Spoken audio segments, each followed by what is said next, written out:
International, creator of Real Estate 6.0. He is entrepreneur, investor, founder of several successful startups. He is also a well-known speaker and corporate trainer with 18 years of sales, customer service, development, and portfolio management experience. So please put your hand together for Makrami.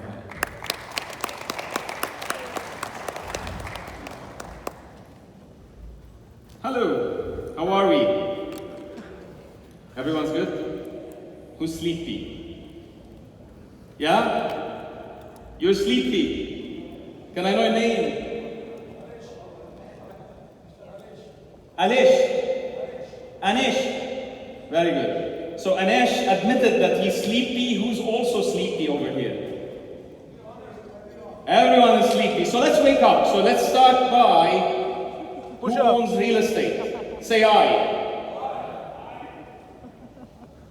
Who knows about real estate? Say I. Who doesn't know about real estate? Say I. My target is only that everyone says I, but I believe that I. Hello. Today we'll talk about the revolution in real estate. Guys, real estate is the biggest asset class in the world. Real estate is a $600 trillion of financial strength and muscle. Real estate is something that we all utilize, live in, rent, purchase, and sell. Today, real estate through Real Estate 6.0 is being fully revolutionized. So our session today should be interactive. When you have something to say, an opinion, please jump in and voice it. Our knowledge is compounding, it's not eliminating. Every input is valuable. So we'll talk about Real Estate 6.0, and we'll talk about first the evolution, second the impact, third the adaptation. Who knows about the digital currency world? Or who doesn't after what our speakers did today? Who doesn't? Say I. You don't. You just came. Okay. So guys, look, 20 years ago when I entered this industry, when I entered real estate, I learned about real estate and real estate asset class characteristics. And part of those characteristics were the following. Real estate is a tangible asset. Everyone can touch it, can be proud to own it. Real estate is a perfect investment leverageable asset. Real estate is an easy to manage asset. Real estate is a great inflation hedge. Real estate has strong returns, and real estate is relatively of low risk. This is what we've learned. And I'm sure anyone who touched on real estate have learned that over the years. There are, however, cons. There is disadvantages of that asset class. Some of those disadvantages make that asset class non-acceptable to us. So real estate is in general bulky. Do you know what do I mean by bulky? You can't buy real estate for $100 in a similar way to how you can buy a share in a company, a stock. You need $500,000 to buy and be a party involved in the real estate market. Real estate is illiquid. You cannot sell real estate overnight. Can you? In Dubai, probably you can. However, in general, you can't sell real estate overnight. It's an illiquid asset. Real estate has high transaction costs. So whenever you have a property, you want to sell it, regularly the buyer or the seller or both pay high transaction costs, and many places in the world, they pay high taxation also on the capital proceeds, be it a profit as a capital gain, or be it just money that is incoming in some countries. At the same time, real estate is a low transparency market. It's known for low transparency. And what do I mean by low transparency?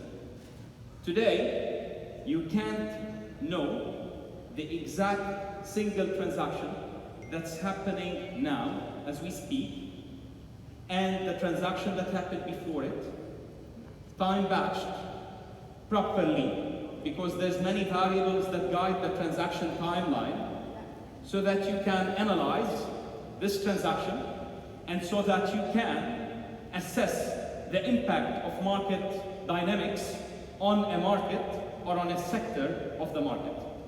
Isn't it? Yes. It is, thank you. So, that's the past.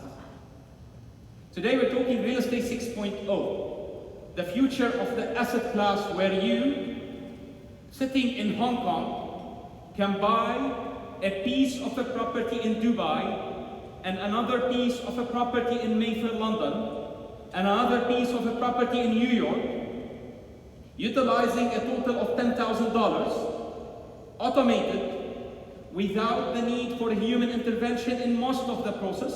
We don't want to kill everyone in the world who's trying to be involved in real estate. So, no, most people will not become obsolete. However, you can do all of that. You can do it at a leverage ratio that is higher than you can ever do today. You can do it and it will stay a great inflation hedge. You can sell it afterwards, overnight. You can do all of this, which makes the previous cons that we talked about in real estate pros. And when you look at the new asset class real estate 6.0, you see one con that will persist and that we definitely can solve through technology. And we will be talking about that as we go on. It is the high level of speculation possible in that market. And real estate is a speculative market regardless. But when you dissect it and you automate it, it becomes a higher speculative product. And we all love speculation to a certain limit, and that's part of who we are as human beings. However, as we said today, we will talk about how we will interact with the real estate of tomorrow, and we will talk about how the governments, how the legislators are interacting with that evolution and with that growth. We will start by talking about the evolution. Transaction automation. Who can tell me today that he doesn't wish to be able to purchase a property and do all the needed, similar to the progress that is partially happening in Dubai today, without having a paper transferred between an apartment and another, or a person and another? Who knows that Dubai real estate transfers a week ago or 2 weeks ago became paperless? Say aye. It became paperless. Today, if you go to a trustee in Dubai, trustees are the official party that's assigned by land department to help you transfer an ownership of a property, and you go with a bunch of papers, similar to how Virginia was trying to do 2 days ago, what you will find out is that they will tell you, sorry, we can't accept it. You need to go online on Dubai Rest app, upload all the documentation, fill everything digitally, and then your transaction is possible. Now that's a part of the automation. There's many other parts that we've discovered as human beings do not need the intervention of a direct human being. There's many other parts where we can eliminate the risk of having an intervention of a human being in. And this is happening. There's companies like Propi. Who knows Propi? Say aye. There's companies that are driving that evolution, driving the possibility of this happening fully online without an intervention of a human being in most of the process. Thankfully, we live in a very progressive city where the land department, day in, day out, are putting effort to make sure that we are able to achieve that. And today, I happily say, we are probably ahead of most markets in the world, traditional markets that have been pioneers in Dubai within this. Yet this should be a global phenomenon, which will definitely face resistance from many market players for different reasons. However, it should change how we think and pay and buy and sell and trade property. Now, we automate it, cool. Yet why automate it and keep it a bulky, illiquid asset? Who owns more than 2 houses here? Say I. Very good. So how about if I tell you today, you are able to purchase shares in 10 houses for 10,000 dirhams. Who would be able to do it today? Say I. Any more? Our ability to purchase houses today is in general restricted by the size of the transaction that we need to take forward, the capital that we need to have on the table. We would need, as I said, $500,000 rather than $500. And our ability to do that when we tokenize, when we create a digital representation of that asset. Remember, we're not changing the asset itself. We're changing the class it sits in. So the asset real estate will still be the asset real estate, the asset with intrinsic value that has utility. You can live in, you can rent out, you can make returns in, that helps communities and the stability of communities. All of this will still be there. Yet, today, the only people who are able to buy that are a certain caliber in the society. And mostly when they buy that, they overextend themselves. And I would tell you, I'm sure there's plenty here between us today, and many more all over the world, who have overextended themselves just to buy a home to live in. Yeah. Do you know a friend who overextended his financial ability just to buy a home to live in? I'm sure you do. Say aye. Sorry? Say aye. 100%. Say aye. كله Aye. So guys, when that happens, when this takes place, the effect on the family in financial restraint and financial pressure is huge. If we are able to have every tenant in the world purchase a share in his house, in the house he lives in and rents, and in a way or other get rewarded for that purchase, and purchase monthly what he's capable of purchasing, wouldn't that be great? Wouldn't that make every single person sitting in this room an owner of that asset? A person who benefits from the real estate formula, which helps him create future freedom, financial freedom, future stability of his family. I believe into it. And I'm sure many of you do. Now, how do we fund real estate today? We go to a bank, we have an application, we submit that application, and we get the funding that we have with an LTV of, could be 40, could be 80, could be 97% in some places. We take forward that funding while there's surely a much cheaper, more efficient way to have that funded. With DeFi and CeFi, but let me start with DeFi and concentrate on it today. With DeFi present, you are able yourself to fund a property I'm buying with no intermediary. Yeah? Who has $10? 10 dirhams. Say I. Very good. So if you have 10 dirhams and we are at Real Estate 6.0, you can fund my coming house purchase. Yeah? Through DeFi. This is the evolution. It's way beyond the evolution, guys. This is us being able, again, to transact property anytime, from anywhere in the world, with any amount of capital we would like to invest. Who thinks that that's exciting? Say aye. Aye. I think it's fascinating, guys. I think this would change life as we know it. I'm supporting that 100%. It would change life as we know it. Now, the impact. What would the impact be of something like that? Remember, we're all cautious at all times of the risks. We are driven by fear and by greed. And fear is the bigger one when it comes to institutions, legislators, people who have the responsibility of protecting communities, economies, economic, institutional rights. They are afraid of this becoming a possibility of more scams. And people in general hate what they don't understand. We all hate what we don't understand.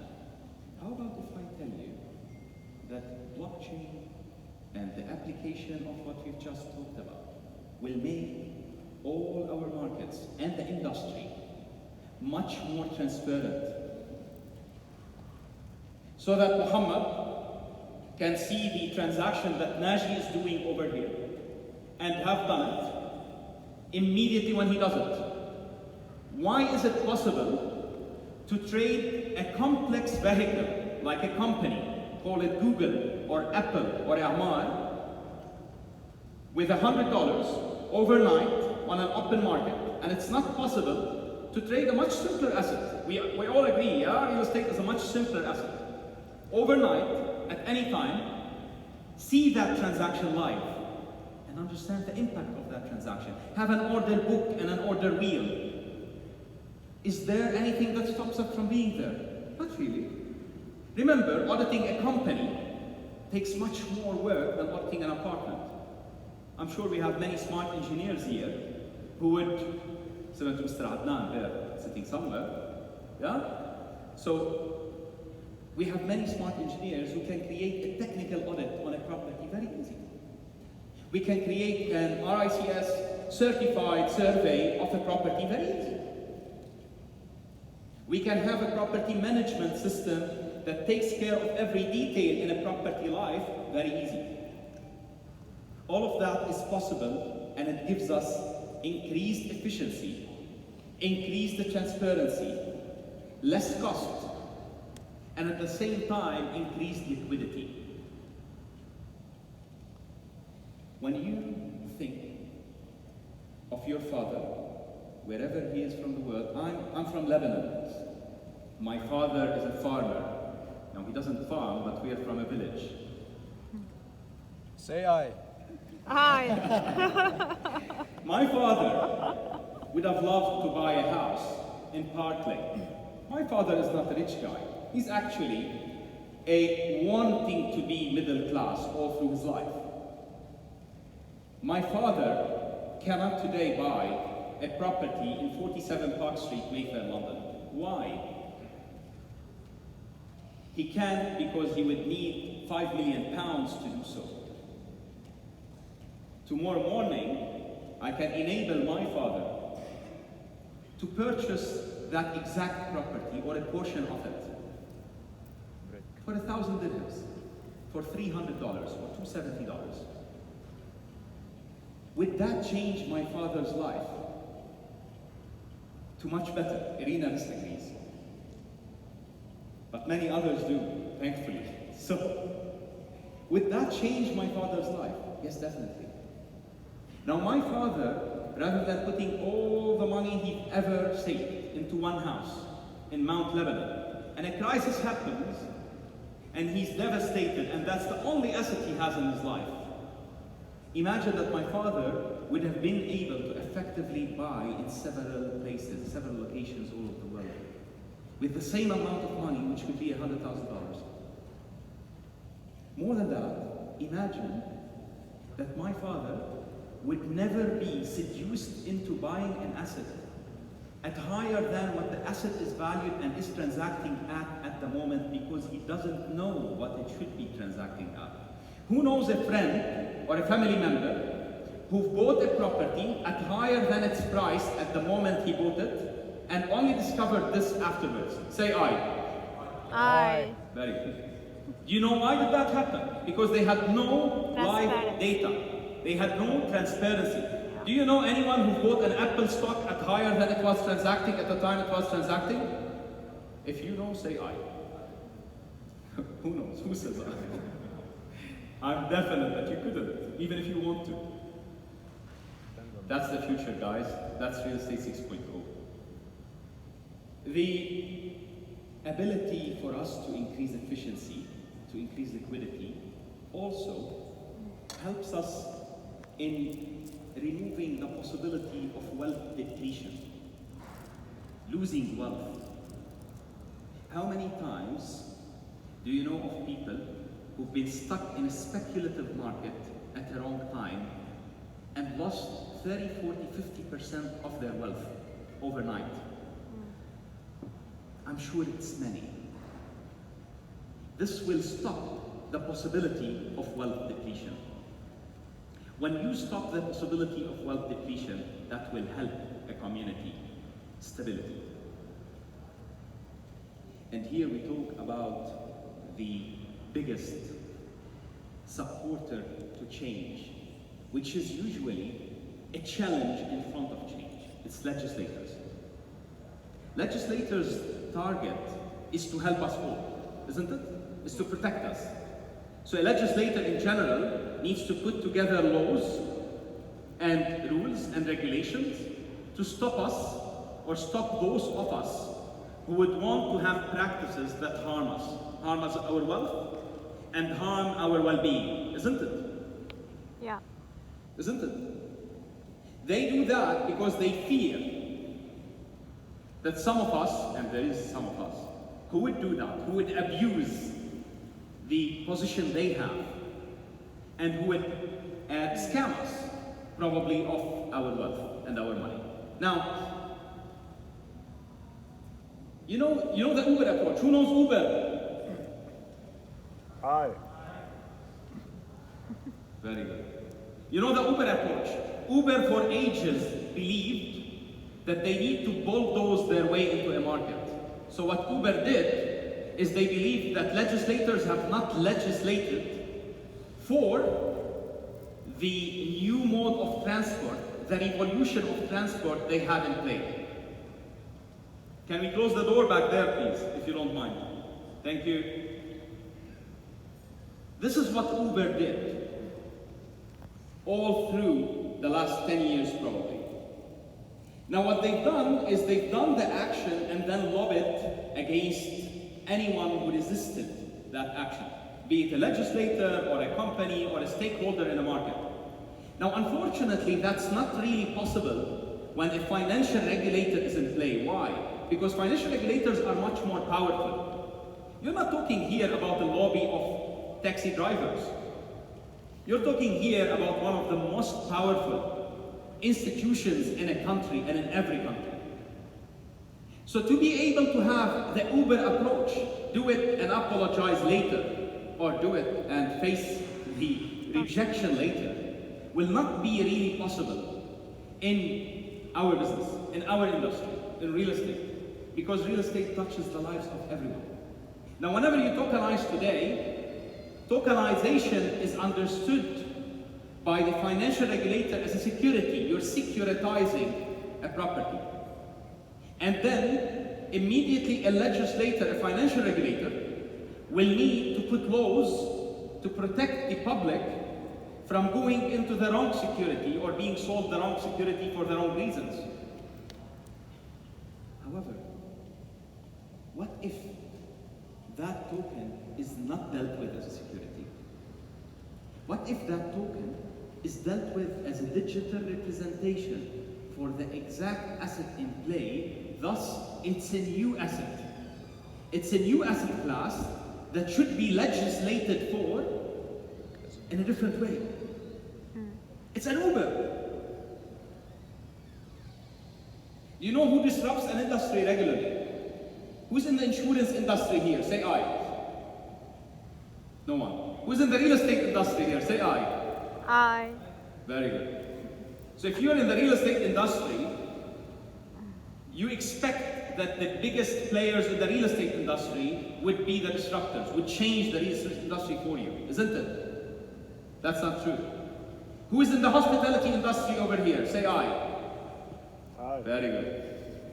Marriott, which is probably one of the biggest, if not the biggest groups in the world in hospitality, should have created Airbnb or bought Airbnb when Airbnb was an infant. Because logically, if you think about it, Marriott is the most who understands the market that Airbnb tackled, isn't it?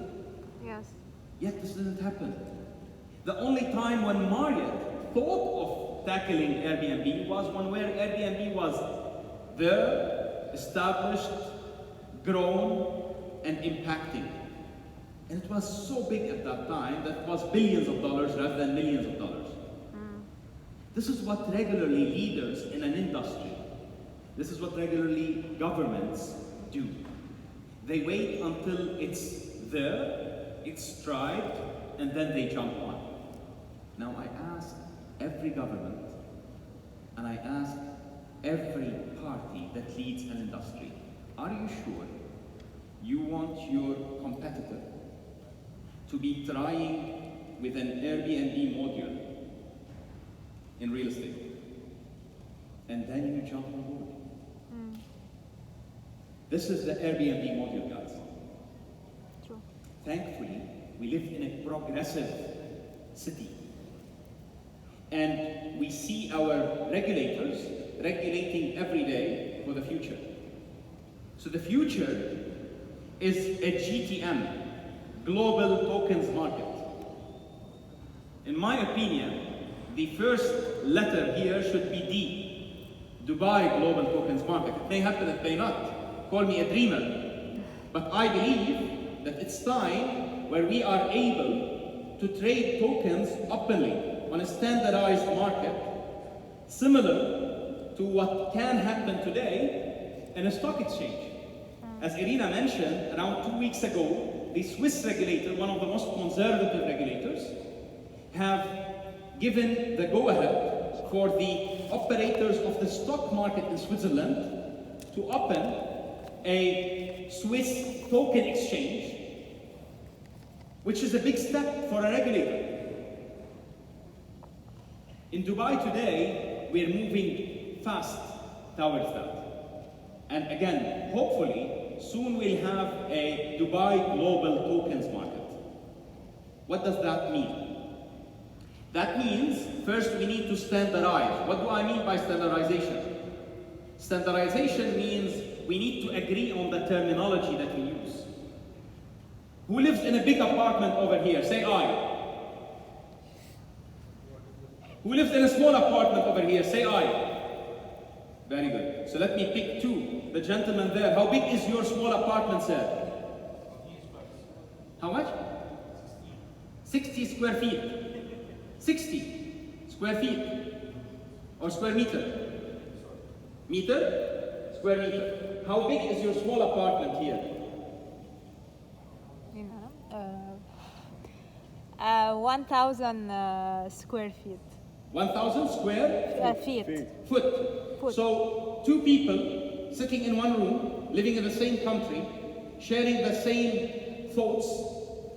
One of them believes that a small one bedroom is 1,000 square foot. The other believes that a small one bedroom is 600 square foot. Yeah. Now, when we standardize that, we standardize our understanding of the terminology.